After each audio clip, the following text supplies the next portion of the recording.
తెలంగాణ రాష్ట్రంలోని గ్రామ పంచాయతీలు సోమవారం నూతన శోభను సంతరించుకున్నాయి. గ్రామాలలో పండగ వాతావరణం నెలకొంది. మిర్యాలగూడ మండలం బాదలాపురం పంచాయతీ పాలకవర్గం పదవి ప్రమాణ స్వీకార మహోత్సవం ఘనంగా జరిగింది. సర్పంచ్ అవిరెండ్ల వజ్రమ్మ, ఉప సర్పంచ్ పంతంగి పద్మ, ఇతర వార్డు మెంబర్లు గ్రామ పంచాయతీలో తొలి సంతకం చేసి పదవి బాధ్యతలు చేపట్టారు. ఈ సందర్భంగా వారిని పలు రాజకీయ పార్టీల నాయకులు, కార్యకర్తలు, అభిమానులు పూలదండలు, శాలువాలు, పుష్పగుచ్చాలతో ఘనంగా సన్మానించారు. ఈ సందర్భంగా సర్పంచ్ వజ్రమ్మ మాట్లాడుతూ గ్రామంలో అందరినీ కలుపుకొని పోతూ గ్రామాభివృద్ధికి పాటుపడతానని చెప్పారు. తనను సర్పంచ్గా ఎన్నుకున్నందుకు గ్రామస్తులకు కృతజ్ఞతలు తెలిపారు.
ఈరోజు ఎన్నిక కాబట్టి నేను అభివృద్ధి పరంగా ఆలోచించి ఒక ముందడుగు వేస్తానని అందరి ముందు ప్రమాణం చేయడం జరిగింది.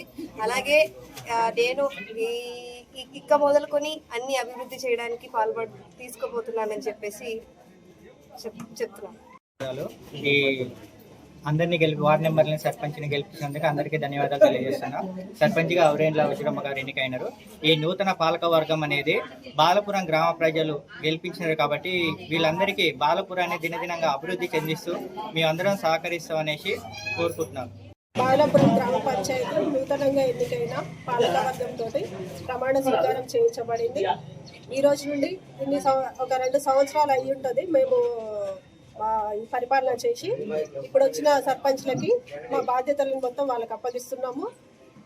ఇప్పుడు ఎంత కష్టపడి వాళ్ళు ఎన్నిక అయ్యి వచ్చిరో అంతే కష్టంతో ఈ గ్రామ పంచాయతీని అభివృద్ధి పదంలో తీసుకుపోవాలని మన మిర్యాలగూడ మండలంలోనే బాలపురం గ్రామ పంచాయతీ ప్రత్యేక స్థానంలో అగ్రస్థానంలో నిలబెట్టాలని అందరికీ కోరుకుంటున్న పాలకవర్గం అంతా కూడా కలిసిమెలిసి ఒక కుటుంబం లాగా ఉండి మన గ్రామ పంచాయతీని ఒక మంచి డెవలప్మెంట్ చేసుకోవాలని, నేనున్న పీరియడ్లో కూడా నాకు మంచి పేరు రావాలి, ఇప్పుడు ఉన్న సర్పంచ్ గారు కూడా మంచి పేరు తెచ్చుకోవాలని, వార్డు మెంబర్లు కూడా మంచి పేరు తెచ్చుకోవాలని, ఇంకోసారికి ఎన్నికయ్యి మంచిగా ఉండాలని చెప్పి కోరుకుంటాం.